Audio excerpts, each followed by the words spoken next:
welcome to my channel. My name is Kushaguru, and today this is my first video.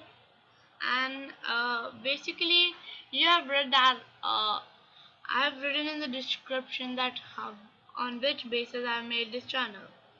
So today, guys, I'm gonna teach you an opening named Ivan's Gambit.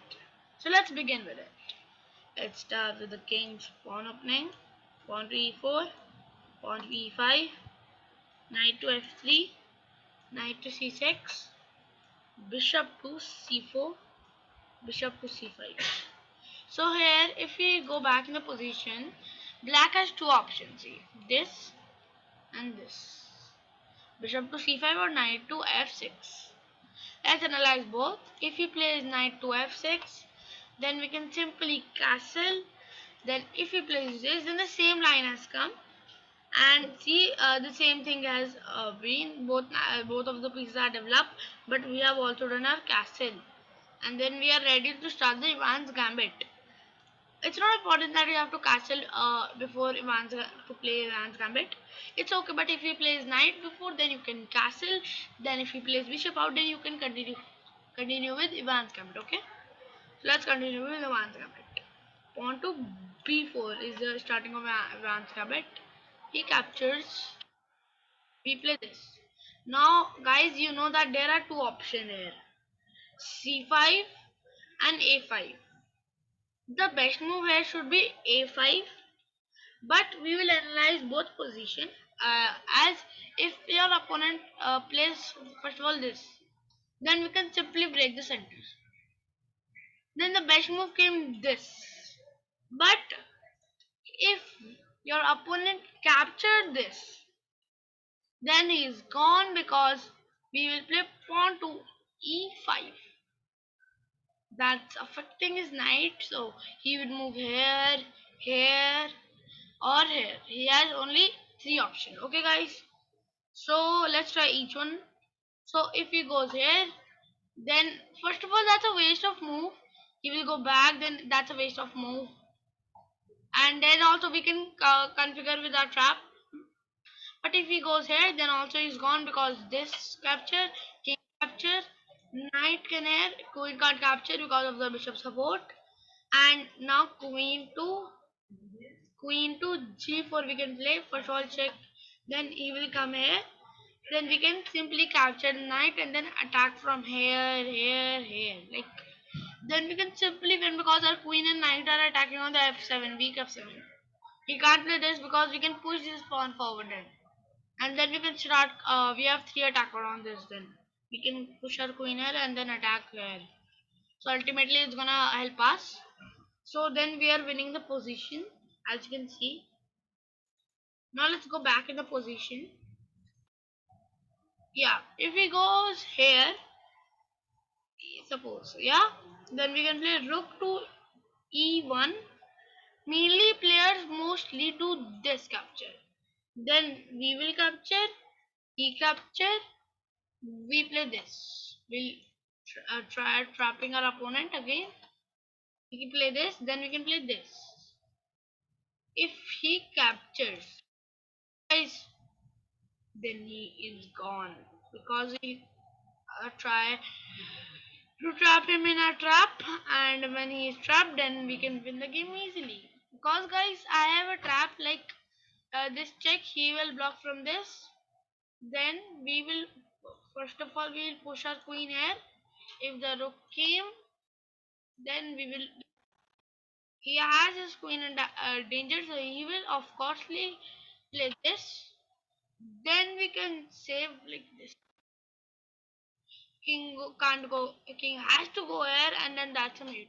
No, that's not a mate. Bishop can come, but then we can start creating pressure.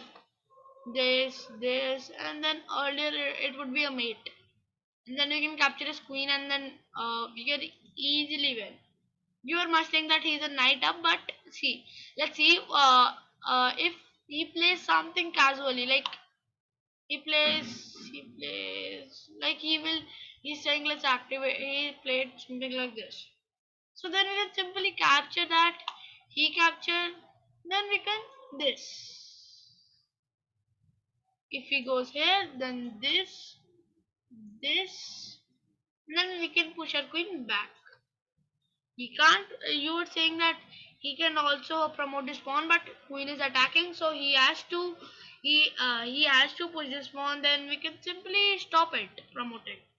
If the rook came in middle, then wait a second. Yeah, if we play this pawn, na, then we would not worry. We will play this pawn. Rook to c1. If we play this capture, this capture, then we are up, guys. We can easily win this game. Now let's go back. Let's go back.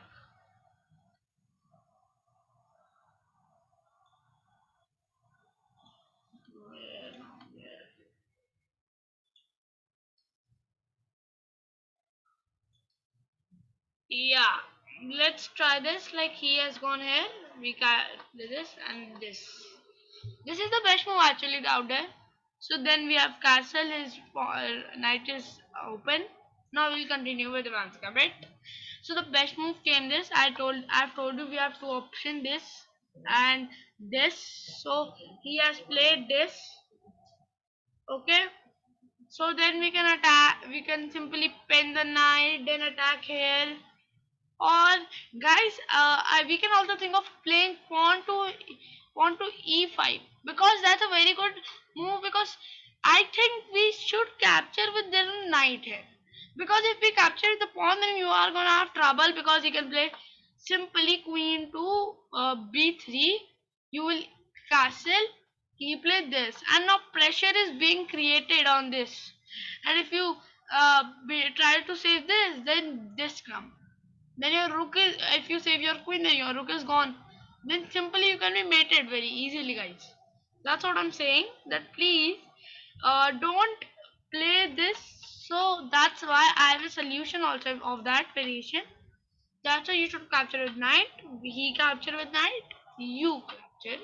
Then that's he can't if we are not creating pressure because then we have to open this knight, this, and then we can attack. But it will take very time, and in that position, I would suggest you to play this move. Exchange the queens. He capture. We play this rook. He can come here. E7. Then A3. He goes back there out. Okay, then I would suggest you to play this. Many players capture this. They're not gonna have trouble because this can come. Okay, guys.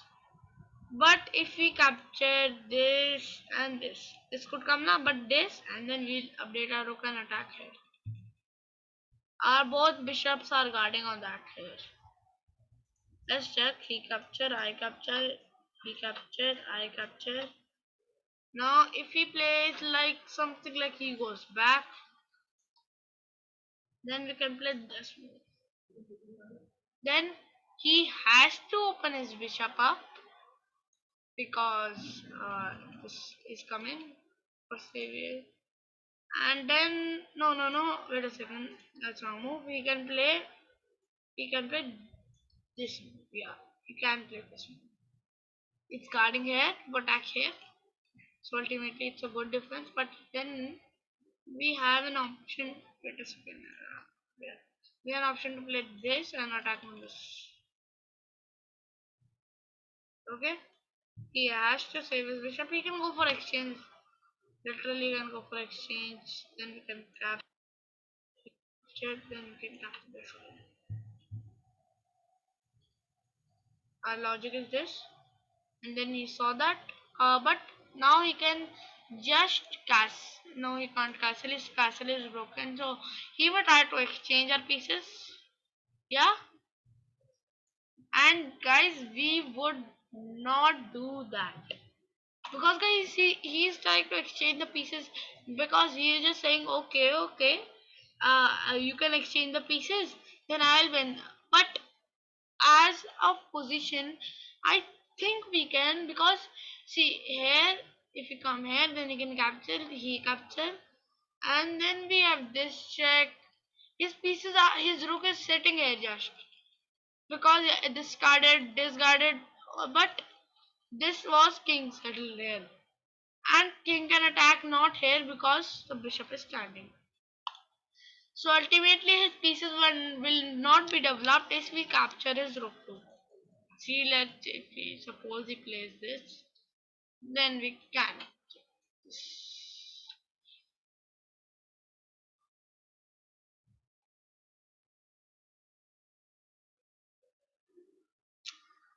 Excuse me guys, sorry.